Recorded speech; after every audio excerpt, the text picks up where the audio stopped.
To Peru now, where 45% of the population is indigenous, but where the media have long failed to reflect the demographic facts. And it starts with language. Spanish dominates the airwaves there. But over the past year, the country's public broadcaster, Canal Peru, has launched 2 new news programs in the 2 main indigenous languages, Aymara and Quechua. The following report is on one of those programs. It's in Quechua, and it's called Nuqanchik, or Us.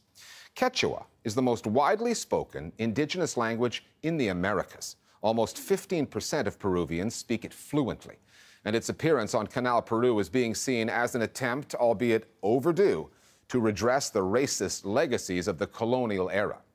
The Listening Post's Marisol Pizarro now from Lima with the journalists behind Nuqanchik.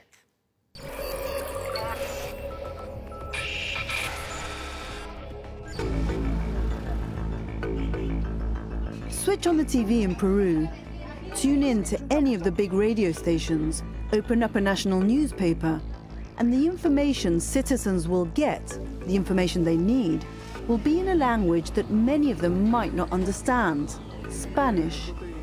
Last year, however, the Peruvian state broadcaster started airing a news show that broke the mold. The news was being broadcast in Quechua, an indigenous language, one that many of its speakers would prefer to deny, in a country where the language you speak marks your class, highlights your economic status, and defines your prospects. The very fact that this program is being broadcast means that Quechua speakers will lift their heads up and will be better informed, and they will no longer be ashamed of speaking Quechua. Our language was seen as an embarrassment. It was frowned upon, and we were looked down on.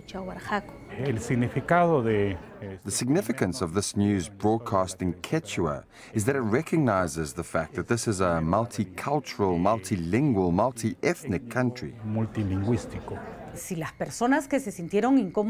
Some people have complained they don't understand.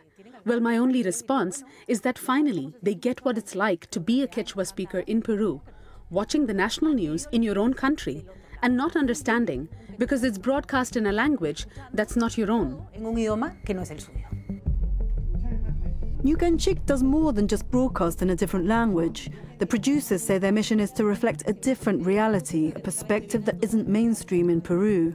So while the morning news in Spanish might be dominated by news on Lima politics, on Nuqanchik, a significant proportion of the news is sourced from remote locations. There's a focus on the concerns of the farming population. All this and reports on government policy. Fiscalía Mañacuchcan, Presidente Kaj, Pedro Pablo Kuczynski, Manna, Tuyuntik Manta Lyoxinampaj. Imapa Haikapaj. Just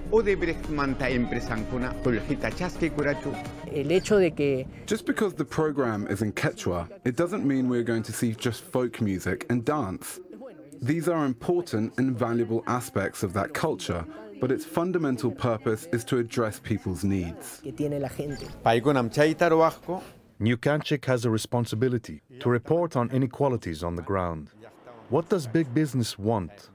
What does the state say about those big projects? What are they taking from our earth?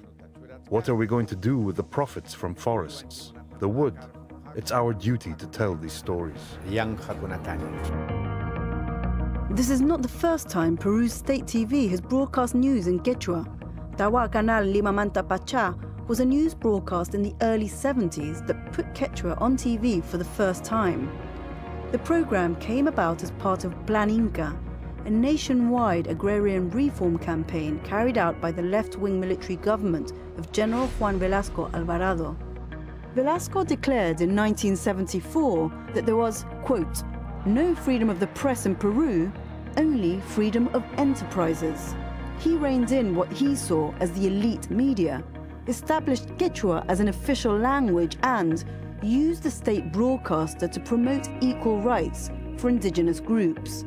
A move derided as populist propaganda by his critics, but celebrated by many across the country who felt they'd been ignored for centuries.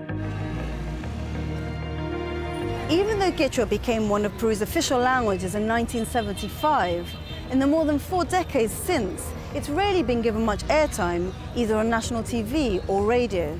That means that those 4 million people, more than 10% of Peru's population whose first language is Quechua, not Spanish, have a hard time understanding the news. The other side of this story has to do with narrative and those stereotypes that voices in the mainstream media apply to indigenous people that smack of racism and have provoked outrage in Peru and beyond. Take La Paisana Jacinta, Jacinta the Peasant, a show that claimed to be a comedy about an Andean indigenous woman living in the capital, Lima.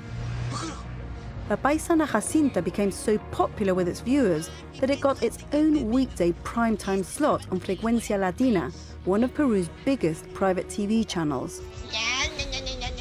But things are changing. A group of indigenous women from the Andean region of Cusco have been waging a long legal battle to get the show banned. Last month, they won. The judge ruled for the show to be taken off air and off YouTube. There's Jacinta, the villager, Eleuterio, the peasant. There's thousands of characters like that in the public eye. At least today we've become more discerning, but we used to laugh at them. This went on for years, and nobody questioned it. One of the great Western myths is that hygiene is synonymous with civilization. So by portraying a native Indian woman as unkempt, you position her in a kind of pre-modern wilderness. She is toothless, dirty, rough in her speech, and masculine in demeanor. This idea of the native Andean woman is reflected in news narratives because they always portray her as a victim. And this suggests that people like her are inadequate and ultimately unable to integrate into mainstream society. I've realized just how subtle, how insidious linguistic discrimination can be. It's more complex and more serious than racial discrimination even, because it works by association. Spanish is associated with culture, and Quechua with ignorance. For the commercial players in Peru's media market, the Quechua audience hasn't even been an afterthought. The language, the community, is scarcely represented on either private radio or TV. In a media ecosystem that depends on ad revenue, the Quechua segment of the audience simply doesn't qualify in terms of purchasing power or economic presence. Against that backdrop, Nuqanchik, along with Hiwasanaka, a news show in Aymara, Peru's other main indigenous language, are products in a market that rarely includes indigenous people. Obviously, these issues made it very difficult for Quechua language programs to be produced for television. If Quechua speakers weren't going to purchase goods, there would be no advertising revenue, so that became a vicious cycle. As public broadcasters, we aren't so preoccupied with commercial matters. Our main concern is the public. Our language wasn't recognized by the world of finance, so it was hardly featured on television or radio. We've broken that and proved that news can be produced in our language. Un medio público. Peru's national broadcaster has moved away from its old status as government mouthpiece. But it also differs from commercial TV, where the media are talking at the viewer, where the public's opinions about policies that could affect them is not taken into consideration. This is not the case on Nuqanchik, so we have taken an important first step. But I can't say that we're providing a platform in which power is being held to account with regards to national political issues. It could be in the future, and that would be a great thing. Y sería una cosa muy buena.